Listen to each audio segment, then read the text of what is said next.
Have you ever had a question you wished you could ask an expert when it comes to something related to cars or driving or anything like that in the automotive space? Well, that's what Ask an Expert is for here on Autotrader. On today's episode, I've reached out to my friend Ryan Lewis. He's a pro racing driver, he's an instructor, and he just knows a lot about handling vehicles. So I asked him what would make someone a better driver, both on the road and on the track. Let's see what he has to say.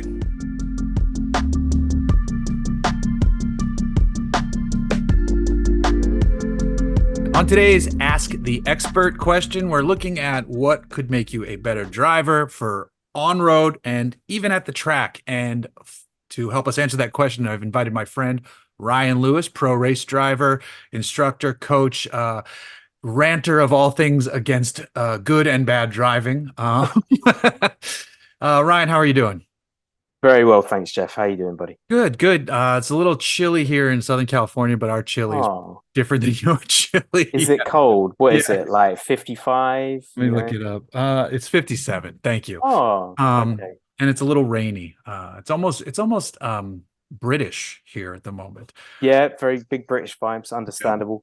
Yeah. Uh, Ryan, can you give us a just for the people watching and or listening, can you give us a deeper dive into your credentials so when we talk about the topics we're going to talk about, they go, oh, maybe this guy does know what he's talking about.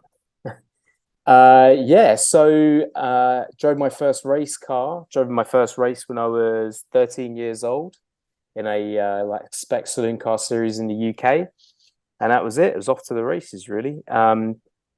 Carried on my racing career in Europe all the way until coming to the United States. I was Formula Palmer Audi champion back in the early 2000s, then British Formula 3 national champion. Came over to the States to race in Champ Car Atlantic when Champ Car was still around in 2006. Did a couple of years of that, finished on the podium a few times, didn't win, unfortunately. And then moved Oh, over to sports cars. yeah. I mean, podium, just getting there is an amazing feat. Yeah, it was a strong couple of years in Champ Car Atlantic. It was good fun.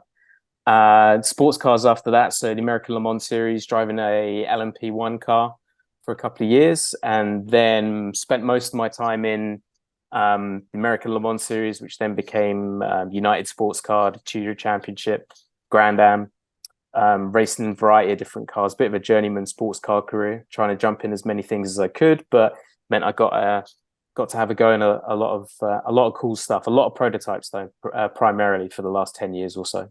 And then now you do instruction and you also do a lot of manufacturer based work as well, correct?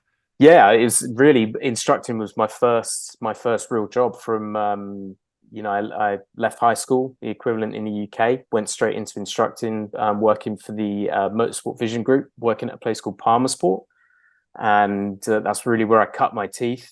Not really a racing school, much more geared towards corporate entertainment, but it's no holds barred. It was not frowned upon if you ended up in a field or spun a car or anything like that. In fact, as an instructor, you would get in more trouble with management if a customer said at the end of the day that they felt like an instructor had held them back or they Oh, hadn't had a good experience. But if you know, barrel rolled a car, although that happened very rarely, or had an accident or, ended up in the field and damaged the car, they wouldn't be happy, but they would be, as long as the customer had a good experience, they were fine with it. So a bit of a different atmosphere to some of the other racing schools, but that meant I learned at a very high and intense level right from the start of my instructing career. all right. So I know you know what you're talking about with respect to both race cars and road cars. I want to start with road cars and just the average driver. What can someone do to make them a better driver in the day-to-day, just on road, to and from work, that type of commute? Um, I mean, this is going to sound very cliche, but I think the awareness in general is the biggest problem. And it's not so much that people don't understand that you have to pay attention. I think the biggest problem that people have is that driving is just such a ubiquitous, everyday occurrence that you get into this zone of like you're on the same route every day, everyone's driving at the same speed. No one really starts to think about how precarious things actually are. So when I go and train manufacturer employees to drive on the road in a safe way, um, I've built curriculums and e-learnings for the manufacturers, and this is all what it really focuses on. It's like creating enough space around you so that you always have an option to get yourself out of a situation that develops ahead of you, which means that you need to be aware of what's going on up the road ahead of you. So looking as far ahead as possible, what are the potential threats around you? And the easiest one really is following distance. Following distance to another vehicle is pretty much the primary cause of every single accident on the road. And it's a cascading nature of failures, right? It's not really one thing in particular. Like not every accident is because someone's speeding or looking at your phone. It's usually because it's two or three things are happening at the same time. But inattentiveness and just not being aware of surroundings is the biggest issue. That makes a lot of sense. And it goes to something I think about too, that it ties into we need to develop a sort of empathy for the other drivers on the road where like we're all just, going to work, going to the shop, and people can have a lot on their mind. But if you're driving with the perspective of like, all right, trying to think what that car is going to do. Should I give some space? They put their blinker on. That's, a courtesy these days. All right, I'll let them in. And then I always try to know what my escape routes are. If something does happen in front of me, is the lane to the left open or the right open? I keep that in the back of my mind to know where those cars are. So yeah, like I think just having a general awareness, and like that's a great point too. It's not just speeding. It's not just looking at your phone. It's you're following too close while looking at your phone. It's that's a great a combo. So you would recommend that you just raise your awareness to the level it needs to be for the act of what you're doing. Yeah, I think the thing I like to use is just always put like a protective bubble over the top of your car and think about that space around you, primarily between you and the car ahead and you and the car behind, because you actually got to protect yourself from the vehicle behind as well, Yep. because that's going to affect your following distance to the vehicle in front. If you've got a person that's not necessarily tailgating you, but that's following you quite close, 45, 50 mile an hour traffic, pretty common, right? Someone's going to be a car length and a half behind you. That means that if something's occurring in front of you, you're not going to be able to go straight on the anchors hard, because that car behind you, even if they are paying attention, reaction time wise, they're not going to be able to slow down. So you're going to have this big concertina effect. So if the guy behind you doesn't hit you, the guy behind them's probably going to hit you. Yeah. So you have to be aware of the person behind you, the person in front of you. But like you say, it's and this is my issue with autonomous vehicles in general, and why I think the people that are a bit smarter about the subject understand how difficult it is. The human brain's pretty incredible for how much information it can absorb and manage subconsciously. And because driving on the road is so ubiquitous and just such an everyday occurrence, you don't people don't give themselves enough credit for how complicated driving actually is as a process. So this is why quite commonly we all probably know somebody that normally is like very chill, very mellow, nothing ever bothers them.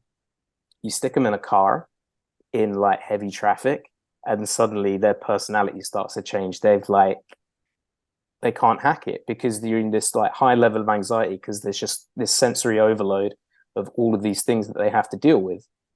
So I think the biggest problem is in this country, especially the United States, is that people just aren't aware of, they aren't taught at a basic level about how precarious driving is and how simple they can make it for themselves. And like you say, it's understanding of other people on the road. Like it really is, if people cooperated a little bit more, it would make life a lot easier. I think, you shouldn't chalk up to malice what could easily just be ignorance. I think is the biggest thing. Not everyone is out there because they're trying to be annoying or inconsiderate. They may just you don't know what's going on with their day. They may just have never been taught to drive correctly. So you just have to kind of work around them as best you can. There is a good little exercise you can do if you really want to be kind of nerdy about it. Your daily commute, if you set yourself a goal and say, right, I'm just gonna, I'm gonna take all this on board, and I'm going to keep this following distance. I'm going to get, 2.5 car lengths between me and the car in front. I'm going to be speed limits. I'm going to make sure that I get to an intersection. I'm arriving at the intersection at a speed that I can stop if I need to stop. I'm not going to blow the yellow light. I'm going to do everything by the book, see how long it takes you to get to work. Next day, I'm going to get there. I'm going to try and get there as quick as I can.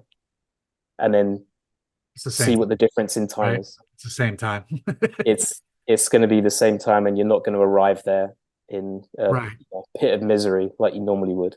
That's a good, I like that exercise a lot. And for those of you listening who's saying, I do this, I do this, I'm sure there are many of you who do this or think you do this, but it's a good idea to remind yourself. And it's also a good idea to like put yourself in the shoes of the other driver. But yeah, all great points. But I want to switch gears, no pun intended, to track driving. What are the key? Because everybody thinks, for those who do drive track, they think, oh, I need to work on this or this. But what are the keys for someone who wants to get better at driving on a racetrack? Where should they start? It depends. Well, so if we start with somebody that, maybe already has some track driving experience, the most common issue that I see is too much effort, too much aggression, especially in like modern road cars. This goes for everything, but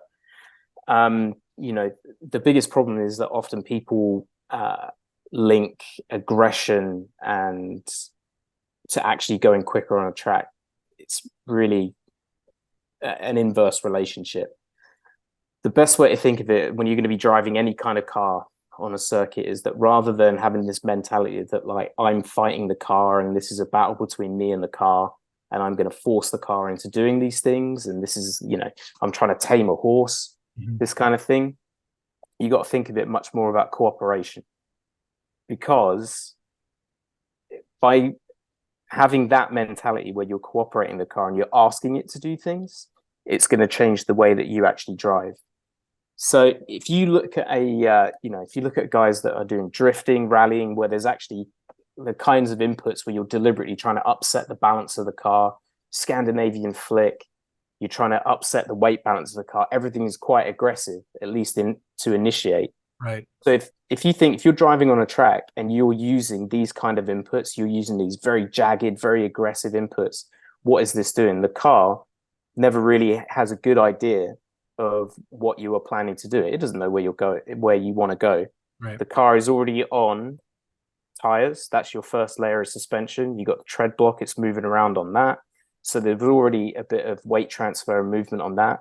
Then you've got the suspension, then the shocks. Depending on what kind of car you may have some really flash self-leveling, adaptive suspension.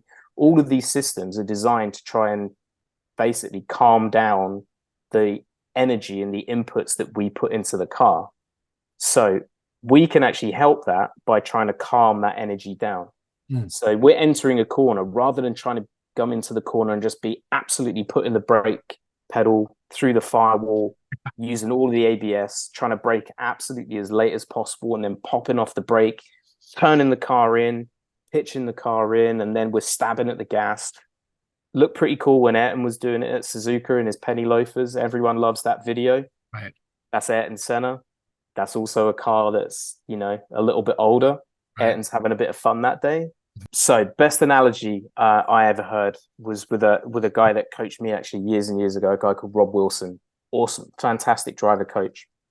And talking about weight transfer, he always said to me, imagine you walk up to a person and you just suddenly shove them over. They're not going to put any resistance up, right? It's all a surprise. Now, imagine if you walk up to a person, you gradually just start pushing weight on them. They're going to offer a bit of resistance, right? Because they know it's coming. So the suspension on a car basically works in the same way. So if you give the car a bit of a heads up about what you're going to do, it's going to react. It's not going to fall over on itself. You're not going to shock the tire. All of this energy going down through the car system is not going to be such a shock. So it's not necessarily about all the old kind of skippy things about smooth as fast and all splitting up your inputs. You got to think about it a bit more in depth. And even with cars that have these very sophisticated suspension systems that do a lot of the adaptive damping, it's, it's still important. It just means that those systems can focus on doing other things. They're not trying to kind of clean up your mess for you. Mhm. So it's all about, think of it as cooperation, giving the car a bit of a heads up. So on the entry to the corner, ease your way into it, ease the weight transfer in. Same on the throttle, you're easing into the throttle. When you're on the power, and then it starts to become a bit more of a differential thing as well. You're not trying to lock things up immediately. You're easing into the gas. You're not shocking the tire by going bang, standing on the throttle. So Yeah. that's the most common thing I see with people that have a bit of experience, and they get to this point where they're going pretty quick and then they hit a brick wall. They can't go any quicker. They feel like they're at the limit of their car. They're at the limit of the tire. They're possibly spinning. They got, they're running off the edge of the track, Mhm. and they just can't figure out why I can't get any more grip out of the car. So now what would you do? I want to ask basically the same question, but let's say it's someone's like first time at a track. What should they be focused on trying to do if it's their first day at a track day? So, biggest thing first day at a track day. One thing I will say is that not all track day organizations are the same. There are some that are better than others. So, I would definitely do some research. I'm not going to plug any here, Mhm. but there are certainly some organizations that are much better. Generally, in this country, though, I think American track day companies and providers do a very good job about bringing people in, and the very newbies, and they're very welcoming and very good about looking after those people. I think where some people struggle is the level beyond that, when the reins come off and they're like, okay, you're on your own now. Yeah, yeah, yeah. That's when people start to really struggle. So the biggest thing the first time you go into a track day is that you're just going to have so much sensory overload and mental overload, even just like learning the track, remembering which corner is which. Easiest thing to do is be methodical about it, and you have to pick out your visual reference points. So if you're absolute newbie, you will have, I would generally say, you will have an instructor. They will tell you the visual reference points. Write it down, have a notebook. I say this to any young drivers that I used to have a notebook from years and years ago. I lost it when I moved. Mm. That thing was full of notes from 20 years of racing. But this is less about, like, it is to a certain extent, so you can, when you go back, but it's a good mental process to get into. You get out of the car. Where am I braking? What is the point I'm turning in at? Because this is how your brain works. It's all visually based, right? Mhm. So you're looking for those reference points. And then once you've got those reference points, I'm braking here. This is where I turn in. This is where on the apex curb that I'm aiming for. On the exit of the corner, this is where I'm aiming for. And just keep being methodical about that. Keep hitting your marks, keep hitting your marks. And that's when the speed will start to come. But it's not because you will generally start going faster. It's because your brain will start processing it, and it will start becoming subconscious. You start freeing up some of your mental bandwidth to Mhm. just drive the car. Then you can start thinking about other things. So it becomes second nature. You don't have to look for that visual reference point anymore, because it's in Mm. your peripheral vision. And then it starts to become more of a feel thing. Yeah.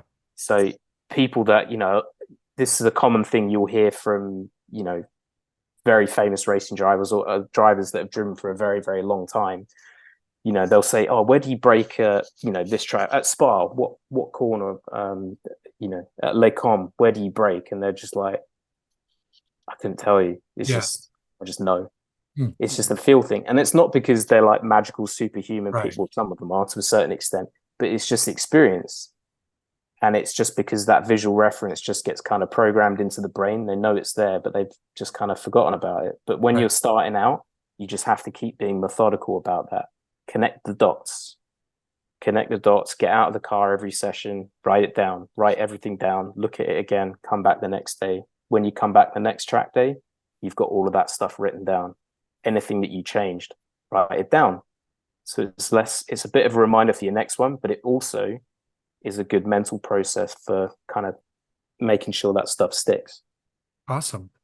Well, I think that's a great amount of advice for our on-road driving friends. Just be aware of everything going on, and for our track driving friends, um, just the calmness with the equipment, and then just learning and processing and memorizing to make you faster and better. Ryan, thanks for coming on today. I really appreciate you giving us your time and answering our questions. No worries, Jeff. Thanks for having me, mate.